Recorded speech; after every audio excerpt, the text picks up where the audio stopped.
The Hail Varsity Radio Saturday Morning Show, presented by the Nebraska Lottery.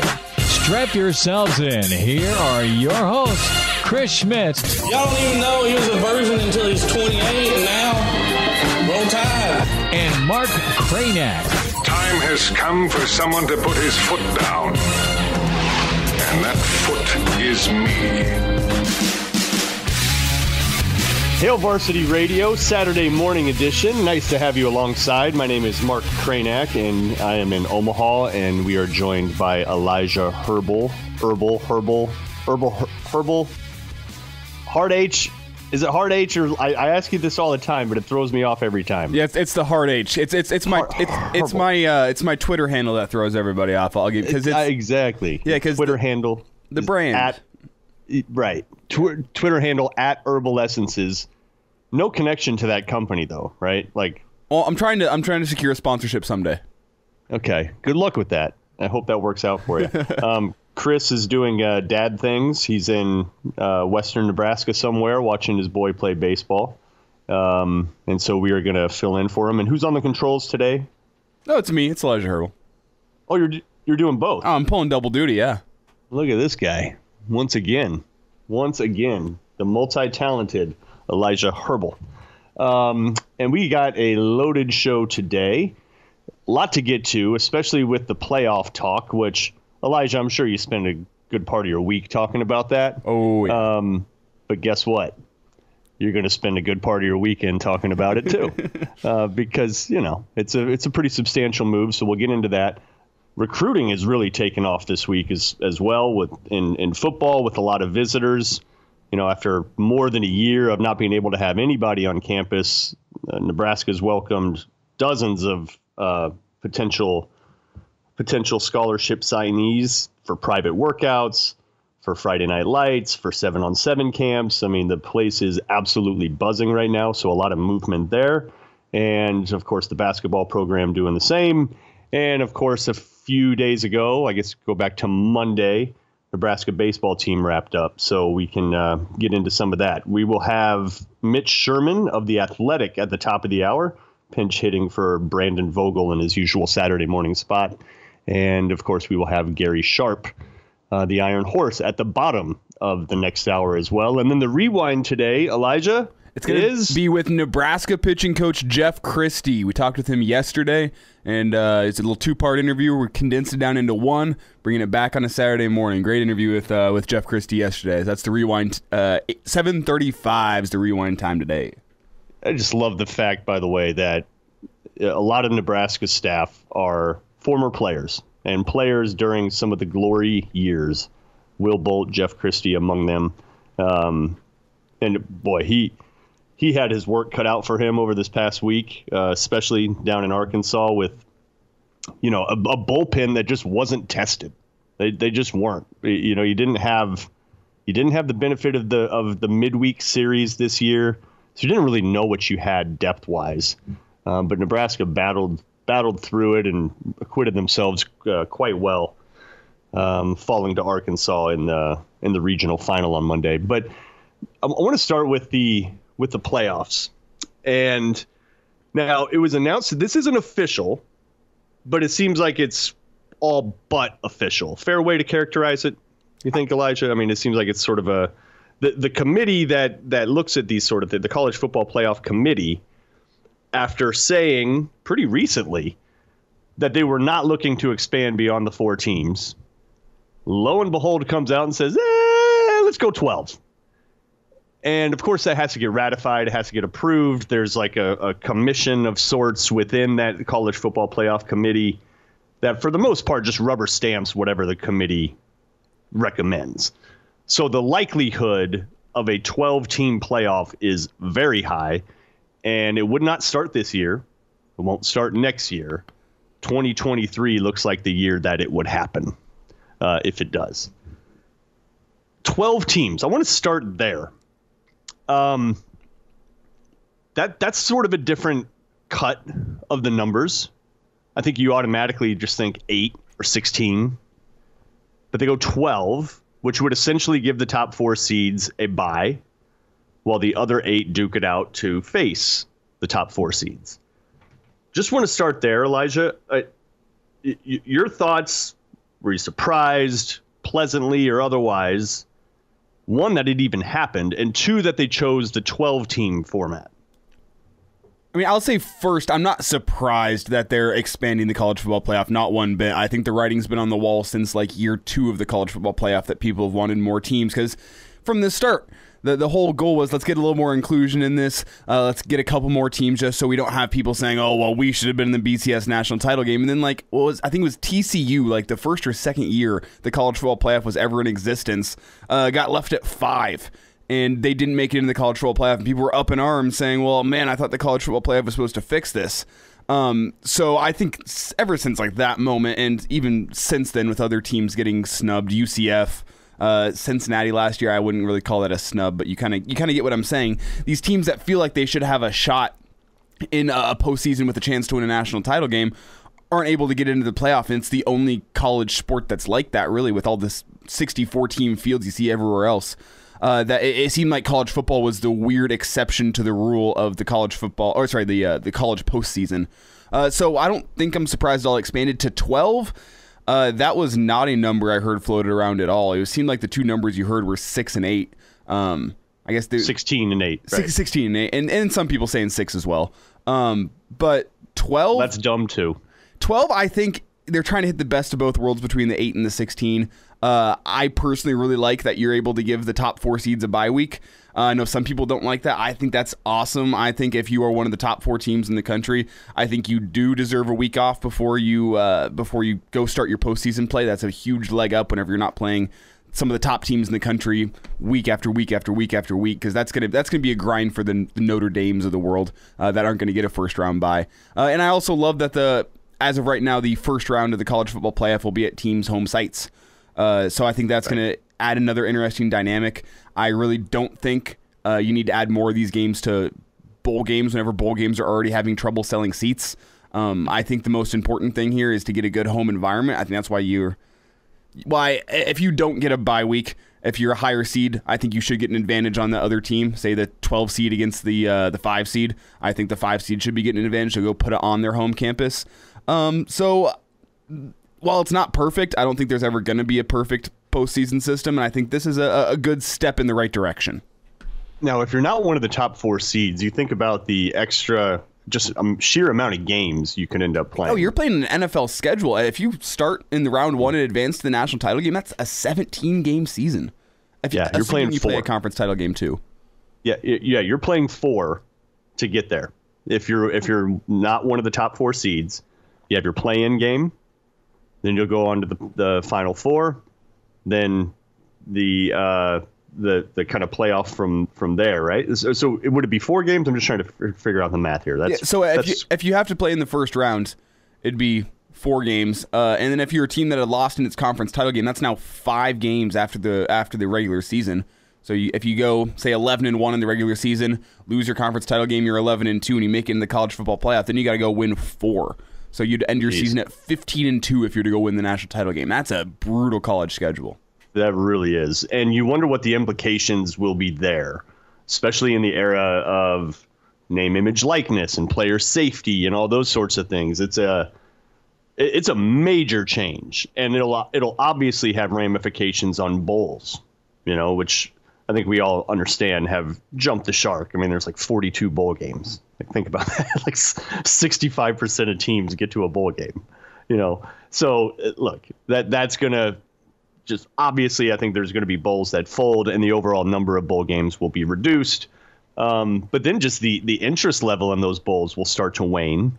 Again, as you think about player safety and people getting ready for the draft, there was already this recent trend about people opting out of bowl games for safety, just to prevent injury so that they can keep their NFL draft prospects alive. And if you're not one of those final 12, and then you got this random like Blue Bonnet Bowl game in December, and you're a player of any repute that might get drafted, not a ton of incentive to play that. So, the ramifications on the bowl structure as we know it will definitely take a hit. Here's the other part that I haven't quite figured out. Maybe I just didn't read the right things. but they were saying the top 6, the 6 conference champions. Mm-hmm. So presumably 5 of those are the Power 5, of course. But the 6th one, is that just like the top ranked group of 5 conference champion? That would be the goal. I think it's just they're going off the top 5, so they're taking like the top 25. If you're a conference champion, they're just gonna take the top 5 of those. So it could be 4 Power 5 schools and 2 Group of 5. Say the Pac-12 has a terrible year, the Big 12 has a terrible year. So it's the highest ranked conference champions get 6 spots. Yes. So you would assume that that's the top 5 Power 5s plus a Group of 5, but you could have a weird year where it's 4 Power 5s and say 2 Group of 5. Say it's right. You got the if the Pac-12 was a bunch of 8 and 4 teams. Or like something. If Coastal Carolina and BYU didn't play each other last year at the end of the year, and they're both got a shot, and who won the Pac-12 last year? Oregon. I think it was Oregon. So. I want to say that at least either one of Coastal Carolina and BYU was ranked ahead of them, if not both, before they played each other at the end of the year. So you could have a weird season like that where it's 2 Group of 5 teams, but presumably yes, Power 5 and 1 Group of 5. Now, I think what this is going to do to recruiting, I think this is the only way, because the way things have transpired up until now is that these hegemons, Bama, Clemson, Ohio State, throw in an LSU, they have been able to consolidate power because they could go out on the recruiting trail and realistically say, we're going to be in the playoffs. All right, do you want to be in the playoffs or not be in the playoffs? Recruit, right? They've been able to sell that. And because of that, they've been able to consolidate even more talent. And it's tipped the scales in their favor. I know there's some chicken or the egg stuff going on there. But the fact that you're now adding 8 more teams, that's a different pitch. That's going to be different for Clemson, for Bama, for Ohio State, to a degree Oklahoma or an LSU. Because there's now 8 other teams that are going to have a spot. Whereas before you couldn't realistically say that. You could say that's your goal, but players know. Every time they tune into the playoffs, it's Bama, it's Clemson, it's Oklahoma, it's Ohio State, right? Maybe you got another team sneaking in there. And so it's like a self-fulfilling thing where they can just keep going out and just being like, we're going to be in the playoffs. So all the top players want to go there. Well, now you can go out there and say, hey, we got a shot. And I think this will have longer term implications on the consolidation of talent acquisition that those bigger teams that I just mentioned have enjoyed for so long. I don't know how soon that happens, though. And Elijah, I want to see if you agree with that. Like, do you think that this move alone can help to spread out and even out the talent, which is really consolidated just to a handful of teams, especially in recent years? Oh, there's almost no doubt in my mind. Not immediately. I don't think you're going to come, say, 2024 and say, oh, wow, well, I'm glad the talent's so much better dispersed in college football. But come, say, 2028, 2030, whenever you start getting teams that can go to recruit and say, hey, we can make the college football playoff. All we need to do is make it to the conference title game. And I mean, I guess you have to win it. But if Nebraska is 11-1 playing in the conference title game and they were to lose to, say, an Ohio State, I could see Nebraska still make it into the college football playoff. So you don't have to go to a Bama or a Clemson for that guarantee you're going to make it into the college football playoff and be playing on the biggest stage. I mean, that's what these guys want, these 5-star recruits. They want to get their name out there, and they want people to see them in the college football playoff. And if you're going to, say, Nebraska, Iowa, Wisconsin, Tennessee, all these other powers, it's less likely, if not borderline an impossibility, that you're going to play in the college football playoff, just because with only 4 teams, you got to save a spot for Clemson, Alabama, and Ohio State. So there's room for 1 team to make it in. So the way it is now, if you want to make a college football playoff, you need to get really lucky with your choice if it's not Alabama, Clemson, or Ohio State. And if it's not one of those 3, it better be Georgia, Notre Dame, or Oklahoma. Right. Those are the schools you're going to. So with 12 in the playoff, all you got to do is go make it to your conference title game and win it most likely, and you still got a shot even if you lose it. So all you got to do, just win your division, and you can make the college football playoff. And if I'm a player, I'm seeing that, and I'm going, okay, if I don't need to go to Bama or Clemson, I'm going to go to my home state school, and I'm going to lead them to the college football playoff because you're still going to be on the biggest stage. So I see it working eventually. At least I'm crossing my fingers that way. I'm tired of seeing the same 4 teams in the college football playoff every single year, just like I think everybody is. So, yeah, at the end of the day, I'm all for it. I mean, simply for the fact that I think it's a step in the right direction, even if it doesn't solve all the issues in college football, is you can see the college football powers getting together and being like, okay, we need to fix something because the system we got right now is broken.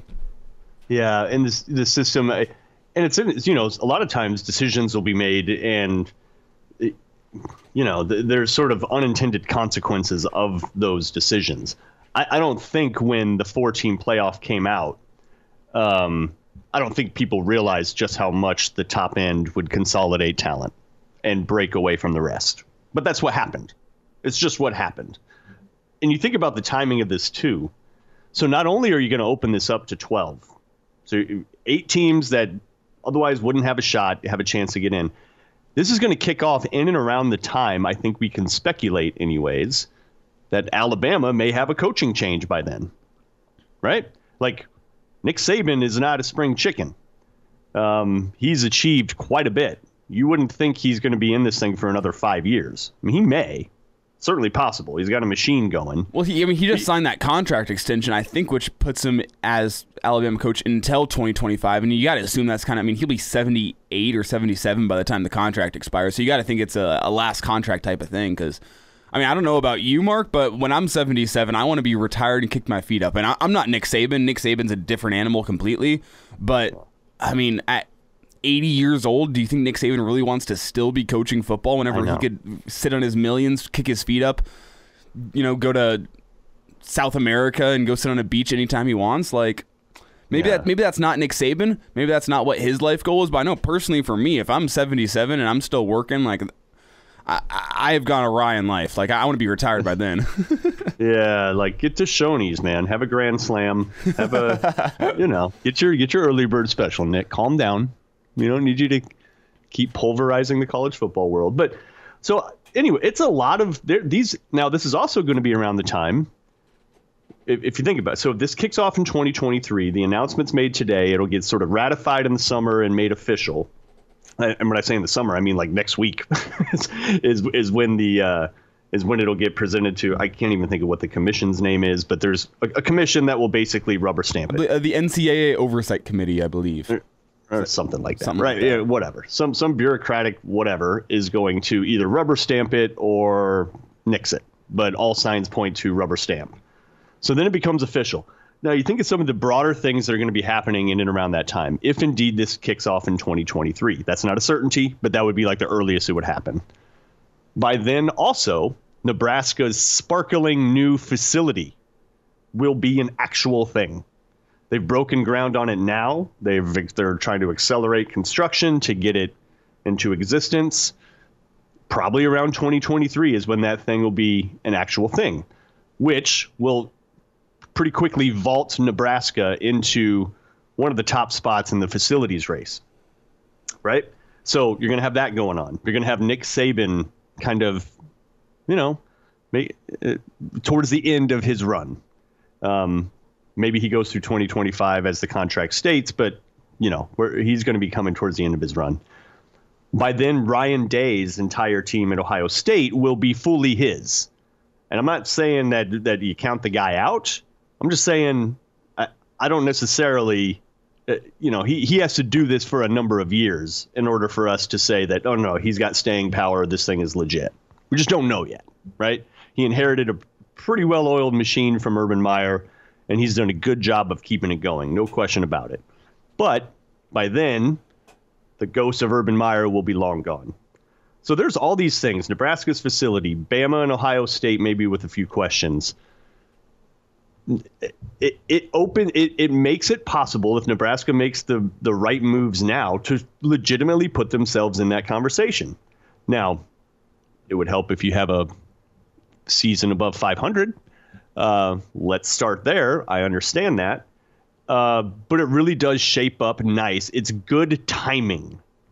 It is very good timing for a school like Nebraska because, look, they haven't shared the updated renderings, but the way they're talking about it, They're just saying there's literally nothing like it.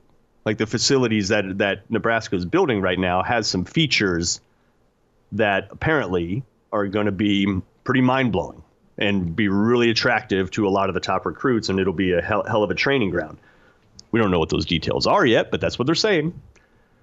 So it sets up nice for Nebraska.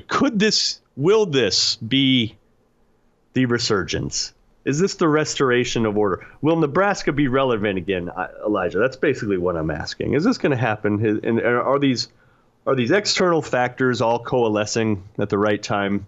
And will we be talking about a winning football team that's going to the playoffs? I just want to know that. That's really all I want to know. I mean, I'm crossing my fingers, but at the same time, I'm looking at what the Husker baseball team is doing, what the Husker basketball team is going, and I'm looking like, I mean, just being realistic, I'm looking at the football team and I'm going, you're not making the progress that these other new hires are making. So it's put up or shut up time for Scott Frost and the rest of the football team with this year. I know it's a hard schedule and whatnot, but I mean, it's year 4. I know you don't have the new facility. I know that the team didn't build exactly how you thought it would build in the first 4 years. But at the end of the day, none of that matters. All that matters is the wins and the losses. So I think it's time. You've got the best talent that Scott Frost has ever had at Nebraska at this point. So I think you got to start building that momentum now. If it's not a 500-plus season, I know we're not talking about Scott Frost on the hot seat now, but if he misses a bowl game again, I think it could be Scott Frost on the hot seat next offseason. That's a little far ahead, but I mean, just compared to the job Will Bolt has done. I mean, once you saw that NC State-Arkansas game last night, you go, oh, maybe Will Bolt had actually built a College World Series caliber team this year.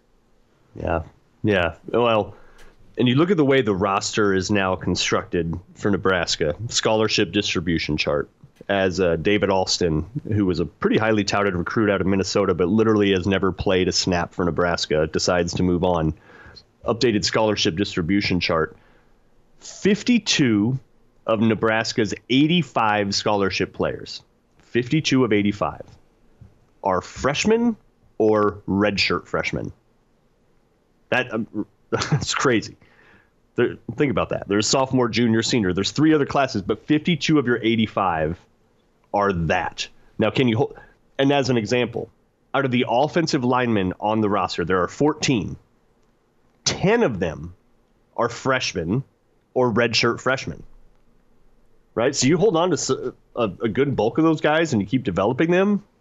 Again, think about the timing of in and around 2023. All of a sudden, those guys are juniors. They're seniors.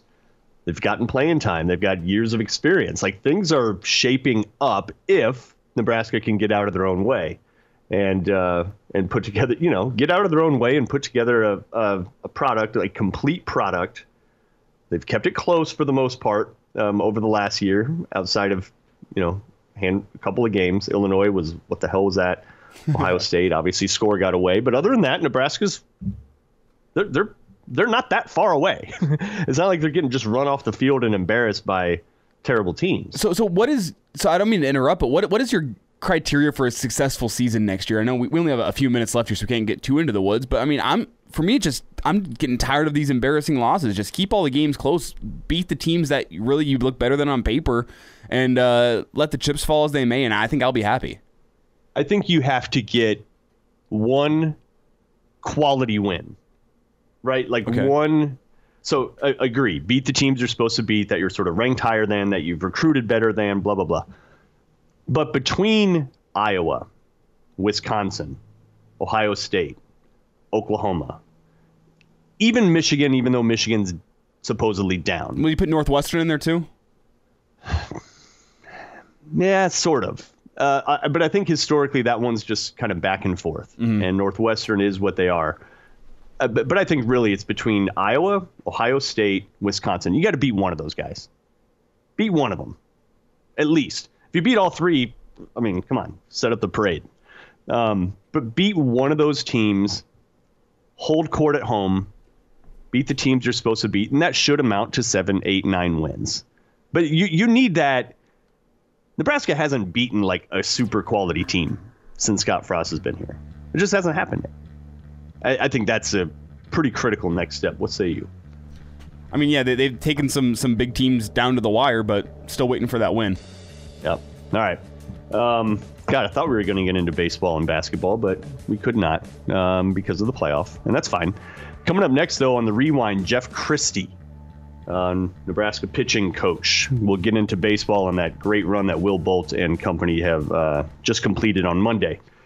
Step aside, Hail Varsity Radio, presented by the Nebraska Lottery. Now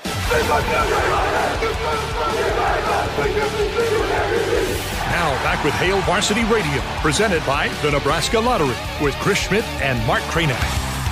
Back into it, it's Hail Varsity Radio, presented by the Nebraska Lottery. Husker baseball, an incredible season, and excited to get caught up with a friend of the show, Lincoln Southeast to Nebraska, and back as an assistant for Coach Bolt, pitching and catchers, and what a job that staff did. Jeff Christy back with us. Coach, congratulations on the success on the season. Thanks for taking a few minutes today. How are you doing? I appreciate it. I'm doing well. That was a fun run with those guys, and it's looking forward to the future as well, and just hopefully people are excited about the brand of baseball we played this year. Coach Jeff Christy with us. Coach, you guys had to feel the buzz, didn't you? You had to feel the excitement with what the baseball team did this year, didn't you? I mean, it had to hit, didn't it? Yeah, we did, and it was one of those crazy years where sometimes you weren't able to even have any fans in the stands besides your family and friends, and finally they opened up, but. Just feeling the buzz from just being around town and, the neighborhoods and, just the people just, talking about it was the coolest thing. And that's what we wanted. And, I think that had a lot to do with how we played, and obviously winning takes care of a lot of that. But more than anything, we just wanted to come in and kind of create the culture of how we wanted to play. And you kind of saw what that looks like when all guys are pulling on the same end. Jeff Christy's with us, Hail Varsity Radio. Coach, let's kind of go back to, I think last time we talked, you were just kind of getting added to the staff, and now let's fast forward. What were you guys able to do? And just the mindset of this coaching staff is brilliant, and the kids have bought into it. But how are you able to navigate not even a half of a season last year before the shutdown, and then kind of examine things and then kind of go full bore into this season? Take me through that process. Yeah, the 2020 season was not exactly, what everybody, what you want. Just from being shut down, guys getting 15 games in and not knowing what's going to be in the future for people, what's going to be in the future for really anything at that point in time. So it was kind of a nerve-wracking time. But what we did as a staff is we just kind of sat down and looked at our roster, looked at the things we needed to do, and from a recruiting standpoint, and kind of filled some gaps very quickly. And we took advantage of the time to examine the roster and still recruit, even though we weren't able to go out. We still had some guys that we knew about and had seen in the past, and we just kind of felt like we needed to add the right pieces, and it worked out this year. So that was the biggest thing. And then getting the guys on campus and getting the right guys to come in and play the brand of baseball we want was very key. And that has a lot to do with those upperclassmen and how they took on the new coaching staff and just really believed in what we were doing, and really just kind of guided everybody from the beginning and got everybody on the same page. And, so a lot of credit goes to those guys and the senior group and those team captains that really took on the persona of what we're trying to do. Husker assistant with us, Jeff Christy, with us on Hail Varsity Radio. So why do you think the connection happened, or why was it able to be such a good match? You mentioned that upperclassmen, that senior group. It's a new staff, but maybe not super unfamiliar with Will and with yourself, obviously being around the program. But a lot of times that doesn't happen, not just in baseball, but other sports where there's a disconnect or it takes a little longer to connect with new coaches and a locker room.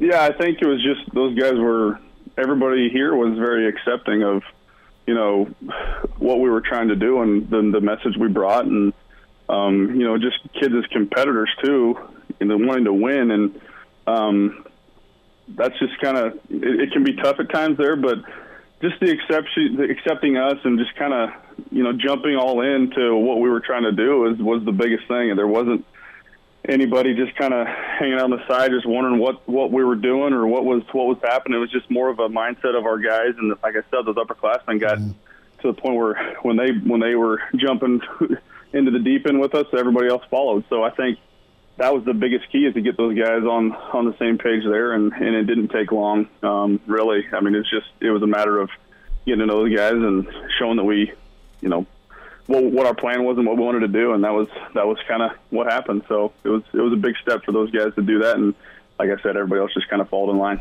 Jeff Christy's with us, Hail Varsity Radio.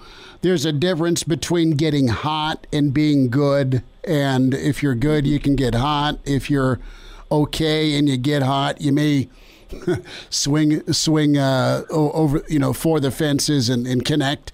You guys were good. When did you know you were really good? So we had a full fall in. Some schools maybe weren't able to get that in. We still had our 6 weeks of normal fall practice, and it was just a little bit different. But toward the end of the fall, where you started to see things start to come together from the scrimmage standpoint, and what we had maybe on the mound, and offensively what we were trying to do. So I would say toward the end of the fall, when that was getting done, I was like, yeah, we looked at each other's staffs. Like, I think we had a shot to be pretty good. And I think what our guys felt too was the same thing. They knew it from each other. So that goes a long way too. When your team knows you're good and has belief in themselves, and that's what they did. And it just kind of started right away in that first week. And even though we lost that first game of the year, our guys, what we preached all year is just show up. When when you have that ability to show up every day with quality talent, and that mindset that we're going to show up every day, you kind of see how our guys fought back every day and never thought they were out of any game. When it comes to toughness, a lot of compliments have been handed out. Dave Van Horn spent a lot of time after the series talking about just how you guys were better than tougher than everybody else, and he was pretty wowed. Not surprised necessarily, but just giving you credit. Mm-hmm. Talk to that mental toughness. I know you have it. I know Will Bolt has it. I know your staff has it. Your kids obviously have it. But instilling that mental toughness, is it something you see in a kid is early on in the recruiting process, or is it something that gets adapted once they get to Husker baseball? Yeah, I think that's something that you definitely look at on the recruiting process, on that side of it. Just how they respond to things, how they deal with adversity in a game. It's great to go watch kids play and have success, but we also want to see kids fail and how they respond to that. But the truth of it is a lot of times the guys don't fail a ton at the level of high school when they're a great player there, and that obviously gets their foot in the door. So the fall, especially early for kids, can be one of those times where, the adversity might hit a little bit harder than they've ever experienced it before. And that's the fall for us is a big time to, set that standard too of how you're going to rebound. And I told you there before a little bit about the message of just showing up. That's all we're ever going to ask from guys, is to make sure that they show up every day. And if they can keep putting their best foot forward and with the best competitive mindset and best competitive edge for themselves, it's going to usually take care of itself. So even with you're in a slump, if you're doing great, all we ask of those guys is to show up with their best competitive mindset, and no matter what's happened. And I think that was a big benefit for our guys this year, because they actually did it and they believed it. And no matter it was going great, whether it was going bad, guys just kept showing up. And when you do that consistently, you stay even keel and you stay level-headed, and you're not riding those roller coasters of emotions, and it allows you to be able to play a lot better consistently. That's human nature, to bounce on that roller coaster. Yep. It just is, but to be even keel's the key, and I think your kids were so fantastic at it. Jeff Christy's with us, Hail Varsity Radio. What did you take away when we look at your pitching and defense and even behind the plate? You had to be proud, but still wanting more, obviously, against Arkansas. But what was the takeaway from the regional this year? Yeah, I mean, obviously, as the competitor inside you and anybody, you want to win a national championship, and that's always going to be our goal. And to come up short there was a little bit disappointing. We felt like we had some opportunities, just didn't happen for us there at the end. But I was very proud of the way our guys competed, how they showed up. Didn't take the moment and make it bigger than what it was.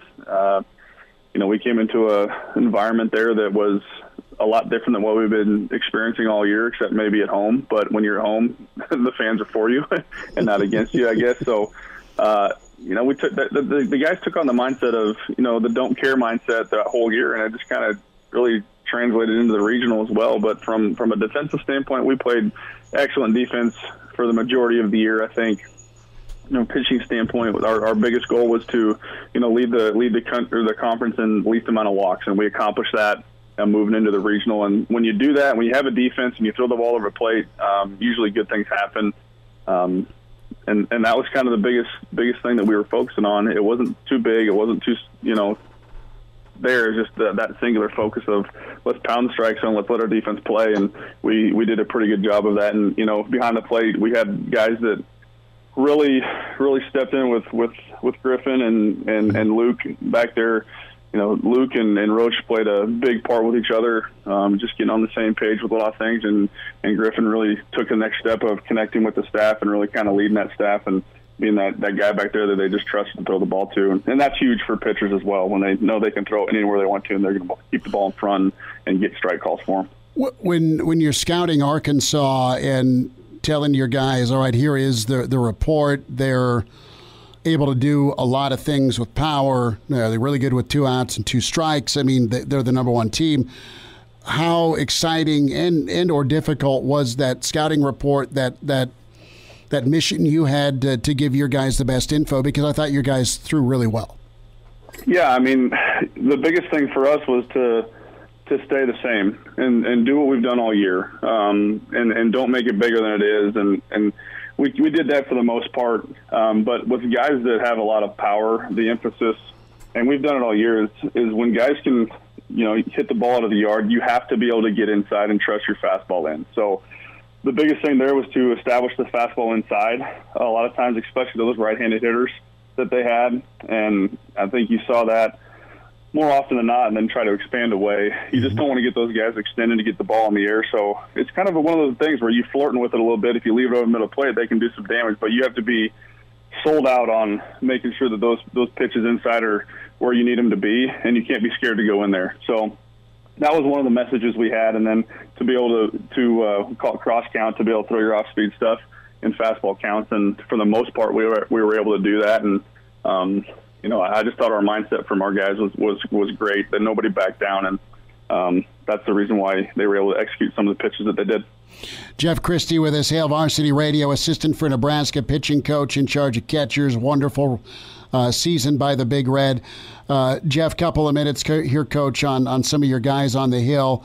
What can you say about Schwelle, Spencer Schwellenbach? I know what his prospects are, but just how dynamite he's been for you, and just to see a guy that can be that versatile. I mean, for what he did for us, I mean, you're not going to see too many guys across the country that do that. And, not pitching in, 2.5 years and picking up the ball this fall and getting, I think he only got 4 innings on the fall.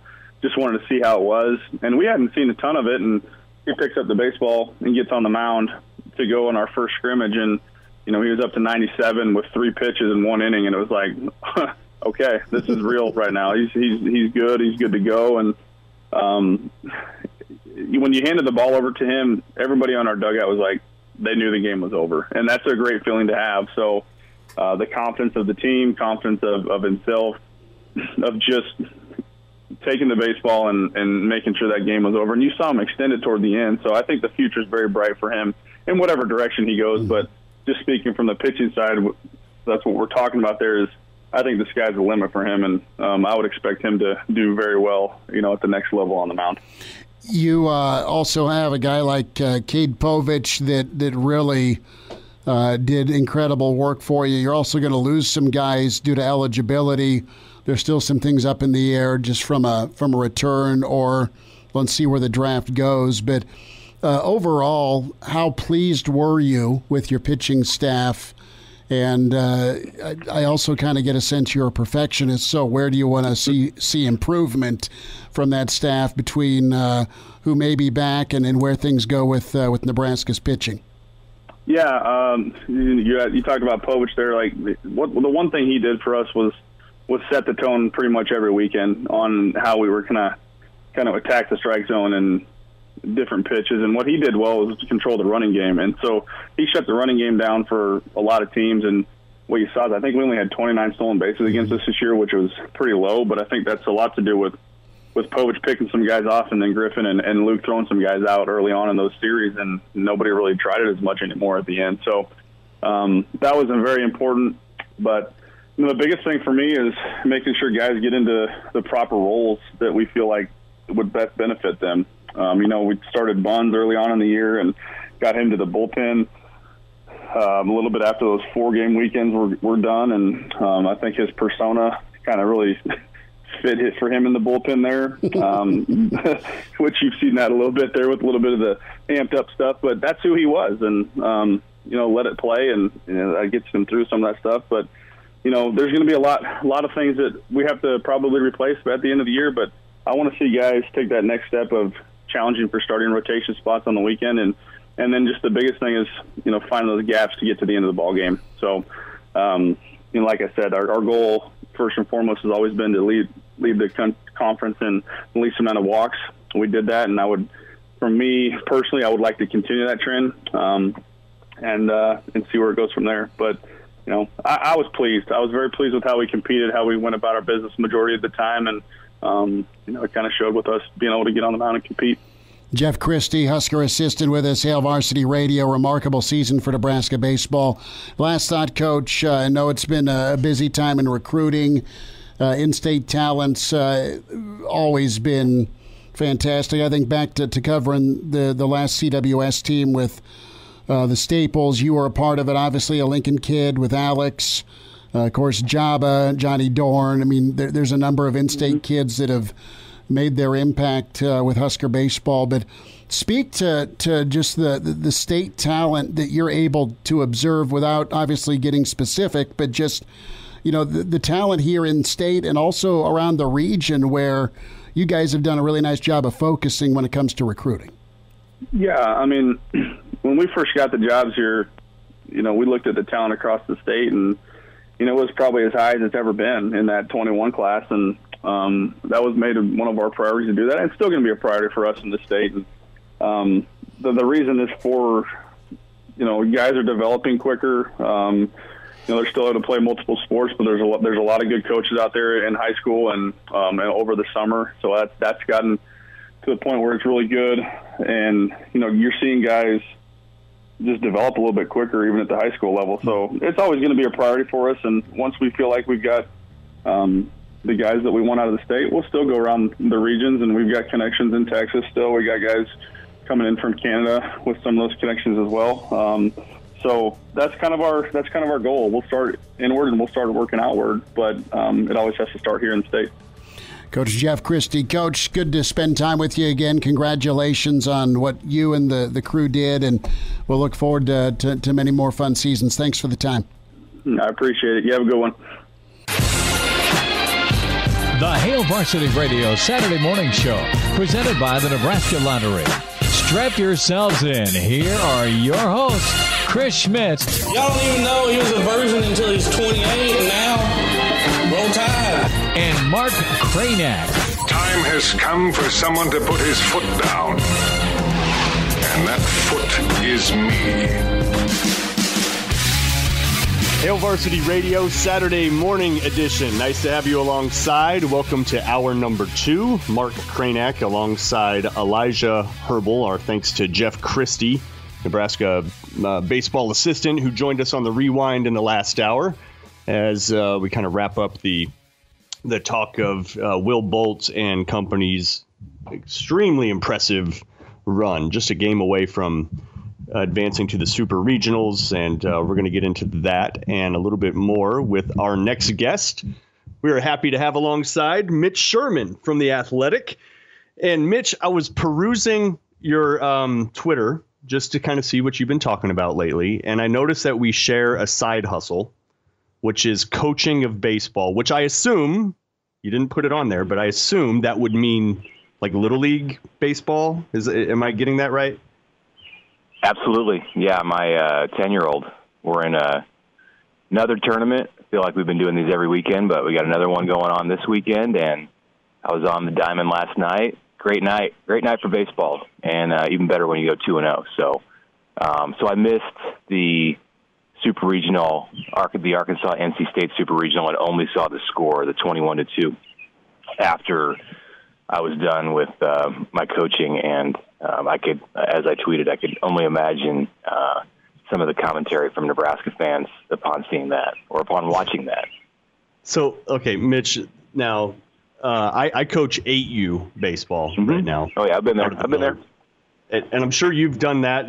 That's probably been in your history too. And we talked about this a little last week, but I just want to get your take. Look, 8 under and player pitch, like the best pitchers are not good at that age. Why? Well, how is that a thing? And do you agree that should be a thing that you put 8-year-olds on the mound? Well, I've seen 7-year-olds on the mound. So that's a thing now. When just as recently as 2 years ago, when I was coaching 8U baseball, there was a team of 7-year-olds that we played, and I would agree with you, Mark, that they should not have been on the mound. Although I have heard stories since then of some 7-year-olds who compete on the mound and do all right. I saw it both ways, for sure, in that season with the 8-year-olds, and I think that's why it's important probably to have them on the mound so they can learn to do it. By the end of the year, on our team, and definitely on some teams that we played around the Omaha area, there were 8-year-olds who could deal on the mound. I saw 8-year-olds who absolutely were ready to pitch, and you got to start sometime. So when they're 9, it's like, all right, now it's getting to be too late. And then with our 10-year-olds, it's we pitched great last night in 2 games. So there always seems like those moments where there's not light at the end of the tunnel and whatever these kids are doing when they're playing baseball at this age, 8, 9, 10 years old. And then someday they show up and you're like, who are these guys? Because all of a sudden this really looks like a baseball team. You're making outs, throwing them across the field. We turned a couple double plays last night. You got guys hitting the ball to the fence.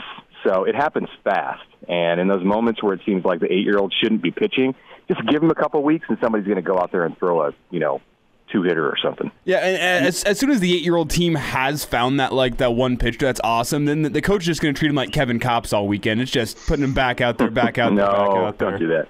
Do not. We have played against coaches like that, but our kids throw about 2 innings and they're coming out. Yeah. Mitch Sherman with us from The Athletic. Let's put a bow on this Nebraska baseball season under Will Bolt. And, storybook is probably too strong of a word. But when you make the Will Bolt hire, these are the types of situations that you envision, right? Where much like Dave Van Horn, very different. I don't think as much overall talent on the team, but really similar style and ahead of schedule. Do you think what Nebraska established this year, with a fair degree of upperclassmen that are probably not going to be on the roster next year, do you think what he established this year is the baseline, and moving forward, as soon as next year, they continue to be in this conversation and they continue to be knocking on the door of a super? Yeah, I don't see any reason why they won't, unless the Big Ten continues to hold them back, which I think Will Bolt is smart enough and knew this when he took the job, that there's a strategy that he has where he can overcome some of the difficulties and some of the reasons why the Big Ten could be something that limits Nebraska baseball. There's a way around it. Darren Hurrdat showed the kind of schedule that it's going to take to play to impress the selection committee when you get to May. Now you couldn't do that in 2021, but this year was an extreme anomaly. I was around. I'm old enough to have been around for the beginning. It wasn't a long tenure, the entire thing, but for the beginning of the Dave Van Horn years, for all of the Dave Van Horn years. And if you were going to sum up his first 2 seasons in Lincoln with one phrase, I think it probably would have been ahead of schedule. There's some other things you could say. They were ultra competitive. They were resilient. They were surprising in the results that they produced. But so much about the start of Van Horn's time in Lincoln is reflected by what we've seen with Will Bolt.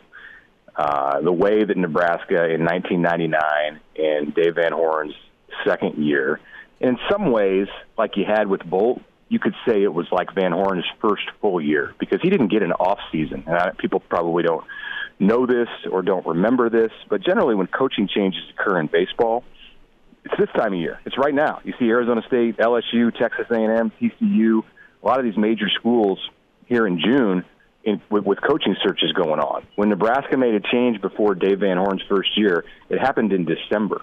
So he had a couple of months, really not even that, to put together a roster and to figure out how that team was going to play and to get those guys to buy into him.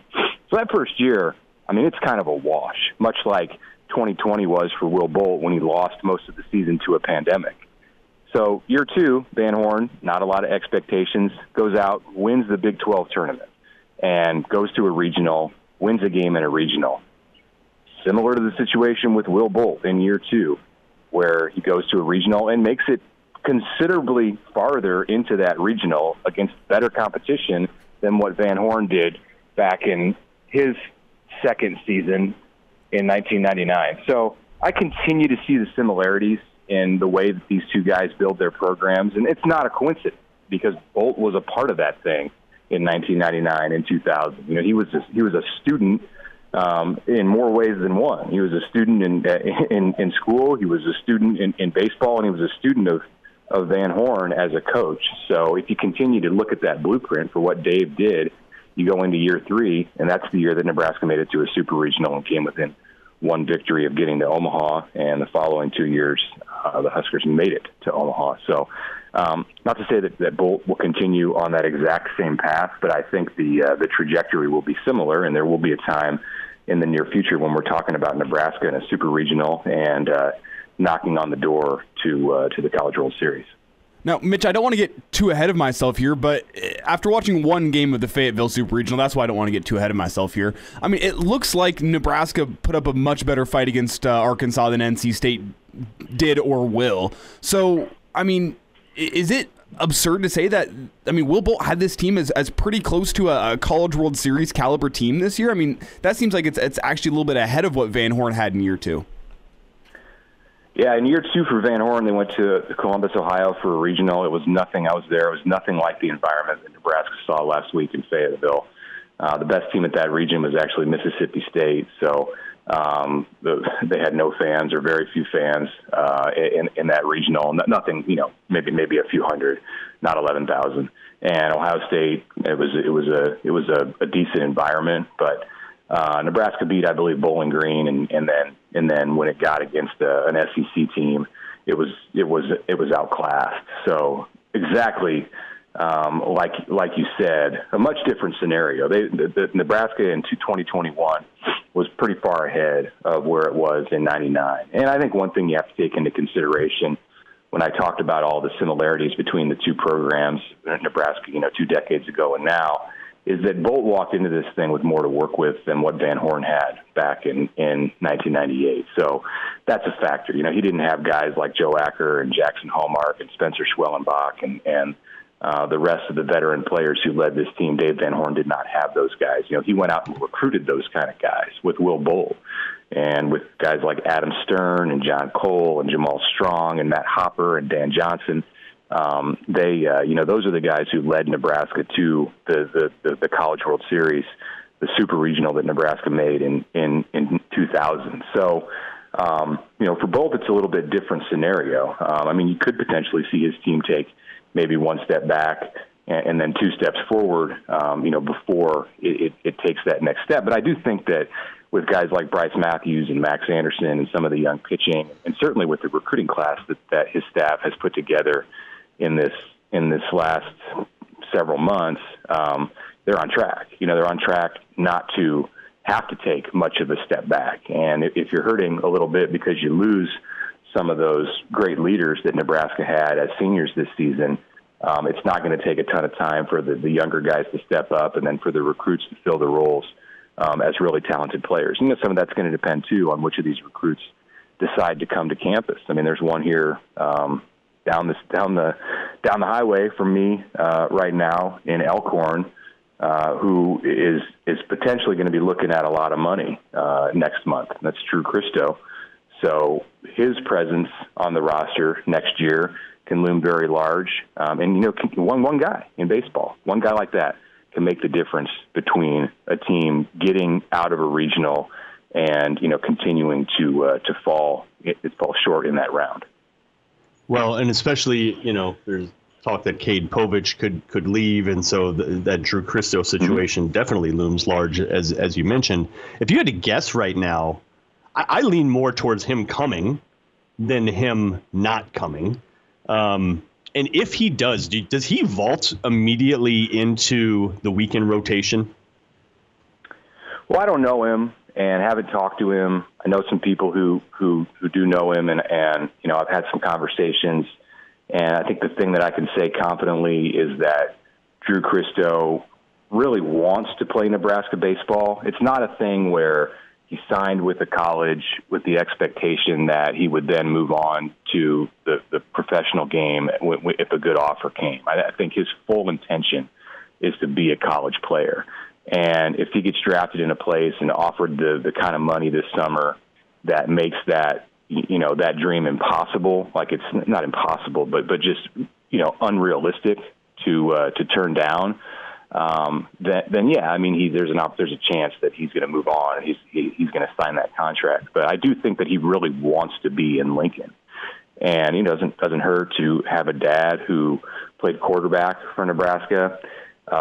So I can see it happening. I can see it going either way. And it's I can't get inside the heads of these major league executives and know who likes Drew and what kind of money they're going to put on the table for him. And there's a huge difference between going in the first or second round, which I don't think is super likely, but and then like the fifth or sixth round, and sometimes kids who get drafted in the fifth or sixth round get offered first or second round money. So there's a lot of variables there. And if he does come to Lincoln, I just think it's a short transition for him to get into that weekend rotation with the pitching talent that he has. It's not likely that he's going to be out of that spot for long. As a freshman, maybe you bring him along and you're going to have midweek games next week, non-conference games. You throw him into some of those situations, but I think it would be a very short time before he's part of that weekend rotation. And depending on what Povich does and what other decisions are made, he can be a Friday night guy for you pretty quick early in his career. Mitch Sherman from The Athletic joining us on Hail Varsity Radio. Earlier you mentioned Max Anderson, Bryce Matthews, some super freshmen that started a majority of their games, obviously. I want to zero in on Max Anderson and get your take on him. There's very few players that come in their first year and really establish themselves as a preeminent type hitter.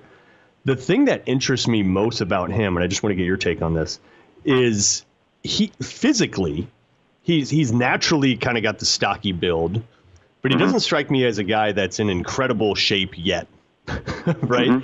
And I think I think his ceiling. Look, Alex Gordon's ceiling I thought was established from day one, right? And it was a high ceiling, and the dude just produced his entire time in Nebraska. Ryan Bolt's kind of another one, maybe not quite as high of numbers, but I feel like Max Anderson is honestly just getting started, and his floor is already very high. Do you see it the same way, that this is a guy that could significantly improve, even though he's already at a pretty elite level?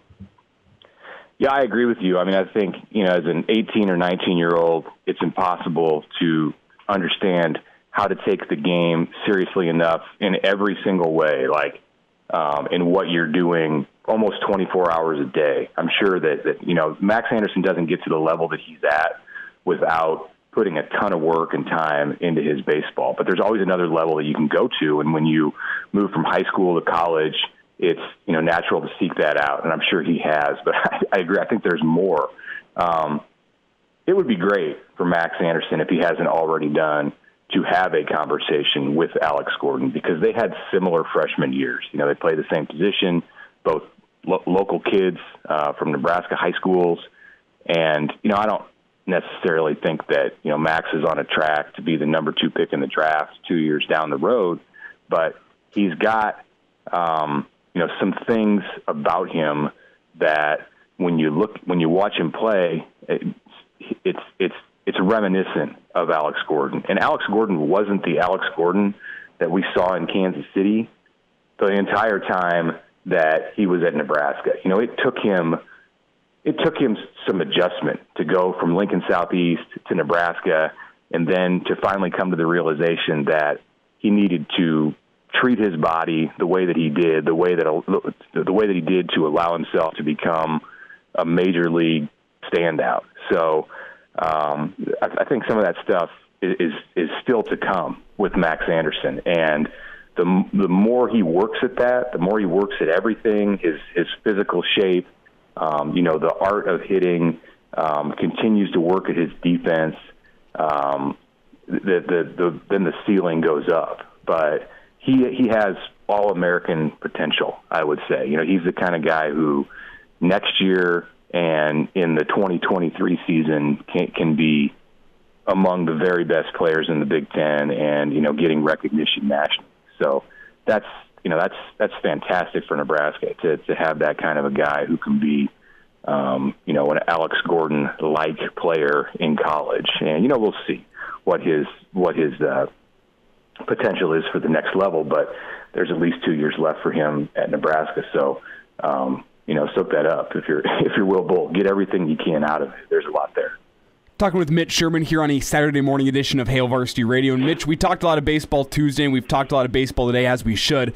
But before we let you get out of here, I need to get your take on college football playoff expansion to 12 teams. You think it's good for college football, or you think it's bad for college football? It's kind of the two different routes you can go. Yeah, I think it's good. I don't see any valid argument for the opposite. Like, you're opening the door to so many more teams. I mean, we've seen the playoff as it's worked over the past several seasons, and, you know, it's 4 or 5 teams who dominate this thing, 4, 5, 6 teams. And if the playoff, as it's been proposed, the new one with 12 teams, were put into play, you know, for the 10 previous seasons, you know, put this thing retroactively, apply it to the rankings at the end of the regular season, you're going to have 40-some teams that would have had a chance to participate in the college football playoff. And that right there, that's basically all I need to know. That 40 teams over the course of a decade, or 40-plus teams over the course of a decade, are going to have an opportunity to compete for a national championship. It's always been the most frustrating thing about college football, that only a select amount of teams are able to compete for a national championship, and you don't have the ability for a Cinderella, an underdog story, really to develop in almost any season. And now that will be there when this college football playoff is implemented. If a team like a UCF in 2017 jumps up and emerges, and there are plenty of other examples at the Group of 5 level, you know, Iowa State in 2020, if that team emerges in the way that it did, Indiana last year emerges the way that it did, those teams are going to have a chance to play for it all at the end of the season. You know, Iowa in 2015, going 12-1, had no margin for error and loses a tight game in the Big Ten championship at the end of the season, and there goes any hope at all of a national title. Should that really be the case? It's not the case in any other sport. So why is it in college football that one mistake often costs you an opportunity to win the biggest game? And, you know, let these teams decide it on the field. You know, I don't know that you can look at the model and say everything is perfect about it. I don't know that will ever be the case, but I love the idea of 12 teams competing, and a lot. I like a lot about what's been drawn up with this thing.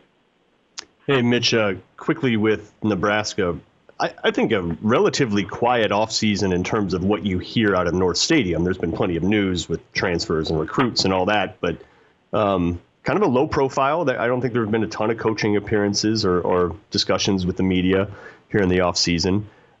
Read anything into that? Do you think it's the program under Frost, you know, just making the conscious decision to kind of talk less and and really zero in on what they want to be offensively. Do you think those things are related at all? Yeah, I mean, I think Nebraska's plan through the offseason, and last year was different because it was such an unusual offseason. But that was definitely the plan going into the 2020 offseason, was to keep a low profile. And even in 19, coming off of a strong year, a strong finish to the 2018 season where Nebraska was winners in 4 of its last 6 games, and Frost's first year, and was kind of the media darling of that 2019 offseason. Even then, there wasn't a lot of talking that went on in the spring and summer outside of spring football. So I think that's just kind of Frost's MO in the off season, is to keep it in house and not be out there talking a ton. And that definitely extends into this year, and I think it's even more prevalent when you had the struggles that Nebraska did a year ago. Winning just 3 games, and there's not a lot to say. It's for the fans. I think the demand is what Nebraska fans want is not to hear from the coaches and hear them talk about how they've improved. I mean, sure, during spring ball, that's all good. What they want is to see it, and that can only happen in late August and into September and the rest of the fall. So, we're going to hear from these guys next week. They're all going to be out on the road at the Big Red Blitz, and that's good for those communities that they're going to. And there's going to be news, with everybody on the staff, including Zach Duvall, who I don't think has talked publicly to the media in 3+ years of being in Lincoln. He's going to have some things to say next week. So that'll be interesting. But yeah, after that, they're going to go back into the offices and continue their work in recruiting in June, and then roll into July. And we'll hear again from Scott Frost and a few players on July 22nd or 23rd at Big Ten Media Days. And then, the season starts a week later, or the preseason practice does. So next week may be your last chance until the end of July to hear much of anything from this program. Mitch Sherman from The Athletic. Mitch, really appreciate your time, and good luck the rest of the way with your baseball team. Just maybe keep the kids away from the curveballs and the sliders. At this age, right? I mean, hey, keep them away from the swimming pool on days they play. That's the conversation, and we don't even talk about breaking pitches. It's an energy zone. Right. Same to you with your AU team. Good luck. All right, appreciate you, Mitch. Thank you very much. All right, there's Mitch Sherman from the Athletic as we deep dive into baseball and touch a little bit on football. And we're going to do that same exact thing, but with a different guy, with Gary Sharp, the Iron Horse. Joins us next. Hail Varsity Radio, presented by the Nebraska Lottery.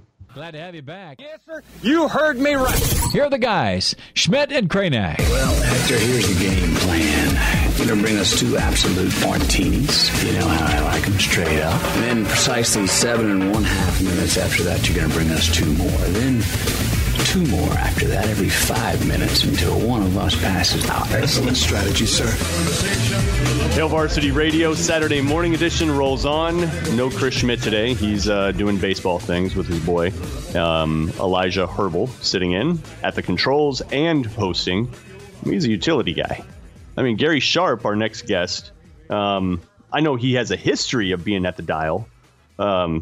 We all do, right? When you start in the radio business, is what you have to do. You have to be behind the dials. But to produce your own show while co-hosting, Gary, you don't even do that. I mean, I think Elijah is kind of in an elite category here. What do you think? It's very impressive, and it's not easy for a little inside baseball here. But when I used to do Sports Nightly, in the origination of Sports Nightly, I ran my own board, hosted the show solo, and was a producer. So I appreciate everything Elijah and everybody else is doing on that side of the glass. Yeah, it's not easy. It's not easy, and we're blessed to be in Elijah's presence, somebody that's that multi-talented. Gary, let's put a bow on the season, on the Nebraska baseball season and the Arkansas Regional. I mean, what drama, right? Like, just an excellent series for Nebraska. Things fell apart in the 8th. Strike zone had a lot to do with that. Look, Arkansas is a better team than Nebraska. I think that's clear. It seemed like every single player that came to the plate had 13 home runs on the year. But the strike zone was like a real, like, that's not just being Nebraska fan and Nebraska bias. Like, that strike zone was pretty ridiculous in the 8th. Do you agree with that? Well, I'm going to tell you that I think it was ridiculous all weekend, except maybe for Sunday. I think one thing we have to be careful about is with the whole pitch tracking and that technology, when it comes to college baseball, they are not using the same system that Major League Baseball uses, and depending on where your camera angle is to set up that technology, it can throw you off. It can give you a different look. So I don't really go off of that. What I go off of is the reaction of the catchers. And you saw in that game on Monday night, and I'm not here to complain about the umpiring, the balls and strikes, because you still have to throw it in the strike zone, is if a pitch that is called for a strike in the first inning better well be called for a strike in the 8th inning, regardless if the bases are empty or the bases are full. That's my biggest beef. And I think that's what happened is things that were being called in the first inning were not being called in the 8th. And then you got a guy like Kevin Kopps who he pitches around the plate. And I know this, Elijah umpires, if an umpire is calling balls and strikes for a pitcher that is consistent and they're around the plate, they're going to get the benefit of the doubt. Nebraska's guys were not around the plate. So even if they were just a half inch off the outside of the plate, they were not getting a break. And it just kind of, it rolled downhill, and it eventually ended up with you groove a pitch, and it ends up in the pig pen, and the game is over. Yeah, I think I mentioned this on Tuesdays. There's got to be a couple factors that goes into it. A, Arkansas is one of the better catchers in the nation. He was doing a great job framing up his pitches. As an umpire, whenever Kevin Kopps is on the mound, you're looking and going, well, this is one of the best pitchers in the country. If he's going to be hitting his spot, I'm assuming that's exactly where he wants to pitch. And then the third factor is the fans. Like, you can't discount that. As an umpire, it feels a lot better whenever you make your call and all the fans cheer, even though that's supposed to be off the table. So those are all good points, and I agree with you. And I think you mentioned one of the biggest things that I'm noticing now that we're watching more college baseball last weekend, this weekend, and the upcoming College World Series is catchers are better at framing pitches. And not necessarily saying, they do a great job of framing the pitch to put it in the strike zone. Guys are catching the ball outside of the strike zone and just subtly moving it back in, and they're getting that strike. That's on the umpire. That's bad positioning on you, that you can't see where that ball crossed the plate. But as long as they're going to continue to call strikes that are framed really well, catchers are going to do that all across the country. And that's what Arkansas's catchers do. Opitz is fantastic at that. He was great at framing pitches. Even Nebraska's catchers all season long did a really good job at framing pitches where during the course of a game, you're going to get your pitcher 4, 5, 6, 7, maybe 8 additional strikes, and that's exactly what Arkansas was able to do. Gary Sharp with us, Hail Varsity Radio, as we talk Nebraska baseball. All right, it doesn't take a professional lip reader to see what Cam Wynn and Jake Buns were saying on the mound during that 8th inning. I mean, they were MFing the batters, directly challenging them. I hadn't seen anything like that all year, really from any team. I was just now, you like the competitiveness, but at the same time, was that a sign of the team is just not quite mature enough yet? And out of the bullpen, especially those couple guys, maybe pressing a little bit, maybe playing a little bit outside their game. Did you notice that? And what is your take on it? Well, let's go back a few years ago. You remember, and I wish I could remember the name off the top of my head, hit a home run and kind of showboated out of the box, and Hurrdat got all over him. Well, let's fast forward to 2021. I think cocky baseball is the best baseball. And you see in college baseball when you're caught up in the atmosphere, and that was an incredible atmosphere in Fayetteville for that regional, you get caught up in the emotion. And Nebraska plays with a lot of emotion. But what I like about Nebraska is guys are talking to hitters, guys are stomping on home plate, guys are giving it to the left field stands while they're giving it back at them. But the one thing I do like about Nebraska, and they are a team of emotion, and their head coach lets them play with that, and he will step in when it's too much, is when you're playing cocky baseball and the other team gets cocky on you, you don't all of a sudden lose your mind. You understand, if we're going to be cocky, they have every right to be cocky. So after Cam Wynn is, staring down Robert Moore and saying stuff to him, and Moore hits the home run, and he rounds first base, he's saying something back to the mound, Nebraska doesn't lose their mind, and the next guy gets plunked. So I'm okay with that. I think this is a team that has a personality, plays with a lot of emotion, and actually throughout a lot of the year they did the same thing. They had a series with Rutgers where there was a lot of back and forth going on, and even in the Michigan series, Nebraska is just showing they're not going to back down. And there was, they were the ideal team the makeup to go into Fayetteville with that crowd and be able to handle everything that was thrown at them. Gary, do you have any reaction to what happened to NC State last night in Fayetteville and how it relates to Nebraska's season this year? Do you think Nebraska was, can you look into that game and say, well, Nebraska's better than NC State because they played Arkansas closer? Is that a fair assumption to be able to make? All you guys have to know, and I'm not saying you two in particular because you already know, is Dave Van Horn was not happy that Nebraska got sent to their regional because he knows how good Nebraska was. And he's thinking, you know what, we worked all year to get the national number 1 seed, and we got Nebraska as a 2 seed coming to our place. Now, Arkansas needs to send Nebraska a thank you note because Nebraska made Arkansas play really, really well and survive and look nothing like they had looked during the SEC season. Arkansas looked tight. Nebraska played really well, and Nebraska challenged them. That's the thing. Arkansas, they try and intimidate you. Not only their talent on the field, but that atmosphere. Nebraska walked in there and said, you're not going to intimidate us. We're here to play baseball. We're here to move on to the next round. We're not whining about playing here. We just want to play. We want to play the best. And they got the best. Arkansas, I think, got the best out of them, and it showed that they were tight. They were playing a really good team. And then they play North Carolina State, and they drove them. They throw for 3 touchdown passes yesterday. I think they need to send Nebraska a thank you. But I also think it says Nebraska, like most of the national guys are saying that cover college baseball on a daily basis, Nebraska was underseeded. Nebraska should have never been at Fayetteville because, guys, at the end of the day, those 3 games between those 2 teams where it brought being a Husker fan fun again, where you enjoyed it, you didn't enjoy the outcome, but you enjoyed the experience, that was a super regional. Yeah, Gary Sharp with us on Hail Varsity Radio. Quick moment on Kevin Kopps. Wow. Look, physically the guy is super. He looks more like a strong safety. You just don't see a lot of pitchers with that kind of build to begin with. He's an exceptionally talented and conditioned athlete, let alone being a good pitcher that has absolutely nasty stuff. And look, it feels like if Kevin Kopps doesn't exist, or if he's not able to put in a superhuman, what did he throw, 180 pitches over the weekend, something like 185. That?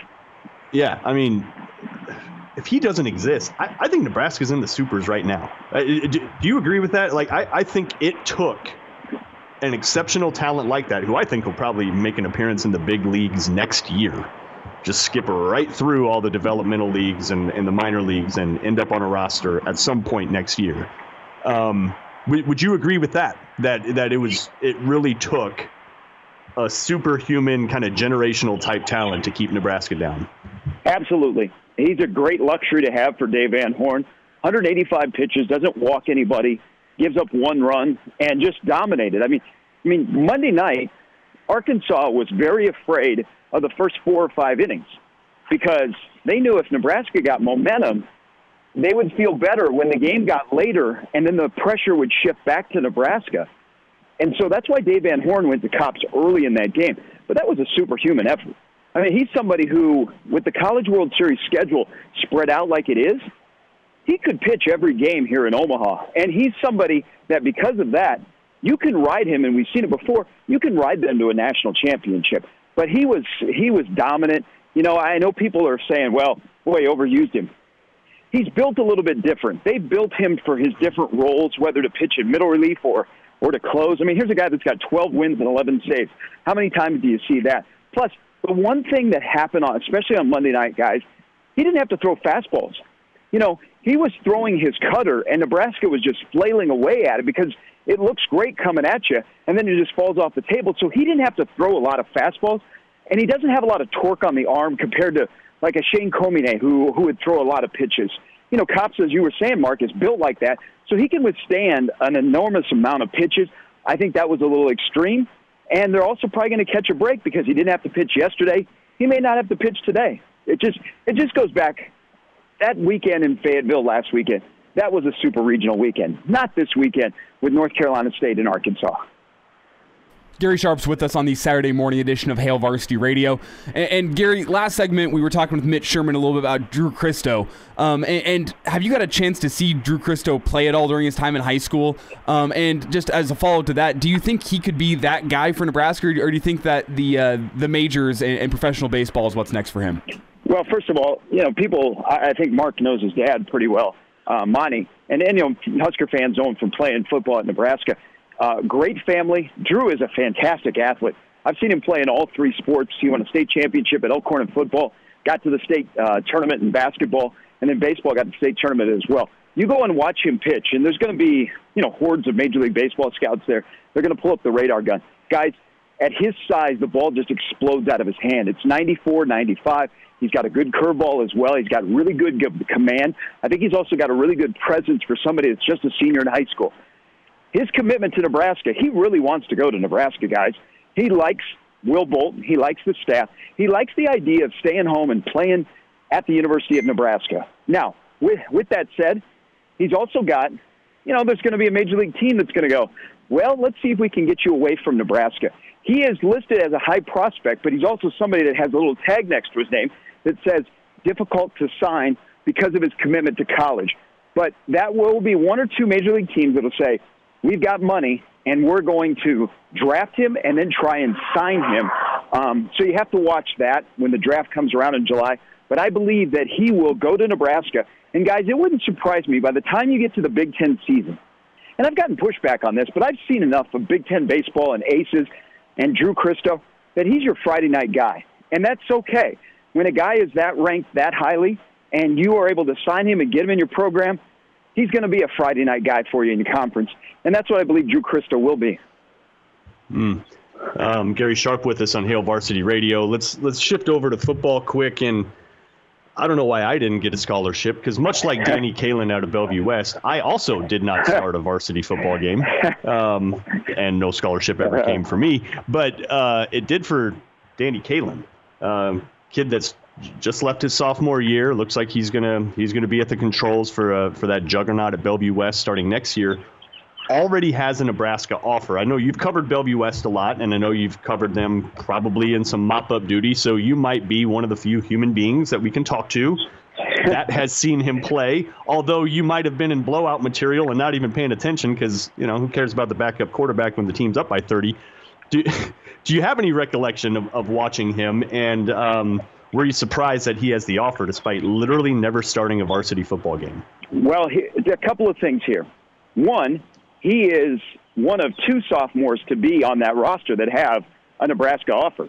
Davon Hall is a wide receiver who got offered last year by Nebraska and Iowa. People have been talking about Danny Kalin since he was in 8th grade. His body is going to get bigger. He's got a great presence in terms of, he walks onto a field and starts throwing, and you're like, wow, that looks like a quarterback. And he's also he'll put in the work. He has done a lot of stuff outside of his time with Mike Huffman and that crew at Bellevue West in trying to get better as a quarterback. Now, there are no guarantees that he's going to be the starter this year. They have a returning starter from last year who was a transfer from Bellevue East that was pretty good. But Kalen's going to be good.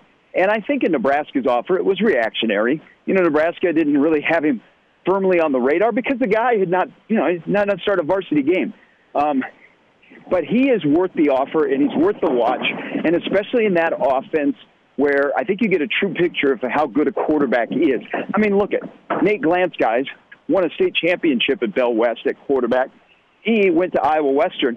He was just at Penn State this week. He was visiting. I mean, he's a Bell West quarterback that in that offense he was able to showcase what he can do, and Kalin will be the same way. So I think his attention will go up as he plays more and he gets out and about. But it's kind of nice here in the Metro. You got a 23 quarterback at Gretna named Zach Flores, whose stock is rising, and you've got a quarterback in the 24 class in the Metro whose stock is rising. So it's a long way down the line. But I have seen him play. He's got for a young kid, you can see it because he can throw. He can make the throws to the numbers, and it's a pretty strong arm. And I know that he is constantly working on his craft. So he's somebody that will get bigger and more experienced. And I think those offers from Florida State and Nebraska, there's going to be more like those kind of offers that will come in the next 2 years. Gary Sharp's with us here on the Saturday morning edition of Hail Varsity Radio. And Gary, we only got about 90 seconds left here, so I got to get your quick reaction to expansion to a 12-team college football playoff. I'm a fan of 8. I think we're doing it because of money. Does it make the product better? The only thing I like right now about it is that the campus sites are in play for the 5 versus 12 games. But why not give the 4 top teams that get the bye? Why don't they get a campus game? Oh, that's right, money. We got to take care of the Bulls. Will it make the product better? Will we have more upsets? Will we have more blowouts? I don't know. I was a fan of 4. If you think about it, guys, there's really in the 7 years of the playoffs, just 4 games that were considered great games. We have a lot of blowouts. We might have a Cinderella one time, but are they going to win the next round? I'm not going to complain about more football, but I like good football, and I don't know that we're going to get more good football than we get right now with the 4. Gary Sharp, the Iron Horse, on the weekend edition of Hail Varsity Radio. Gary, really appreciate your time again, sir, and we'll talk to you again next week. Hey, thanks, boys. All right, Gary. There he goes, Gary Sharp. Yeah, look, it could be 5 extra games past the regular season for some of these 12 teams. Think about if you make it to a conference championship game and then have to battle your way all the way to the national championship. That's literally 5 more games. I mean, I know some of these top teams are really deep, but 17 games on any 21-year-old, 20-year-old is that's a lot. It's a lot. It's a lot, and the likelihood that they would break through is pretty low, right? Just because of that reason. I mean, by the time you get to that time of the year, you've already got attrition issues with injuries and everything. Walking wounded. But interesting. It's good. Opens the door. Nebraska for it all, 2024. You heard it here. What do you think? Huh? I'm not sure about that at all, actually. Luke McCaffrey transfers back, maybe. He goes Nebraska to Louisville, and then maybe he's going to go to Rice or Northern Colorado. We don't really know. Maybe he comes back by then. Yeah, but then he's playing receiver by then. But finally. That's what he should be doing. All right. Our thanks to Jeff Christy. Our thanks to Mitch Sherman. Our thanks to Gary Sharp. And our thanks to Elijah Herbel and Elijah Herbel, pulling double duty today. Appreciate you, sir. Yeah, no problem. I had a good time, obviously. Now I'm off to Utah, Nebraska to umpire some baseball. Yeah, go for it. All right, make sure your balls and strikes are called loudly. Hail Varsity Radio, presented by the Nebraska Lottery. We'll talk to you next weekend.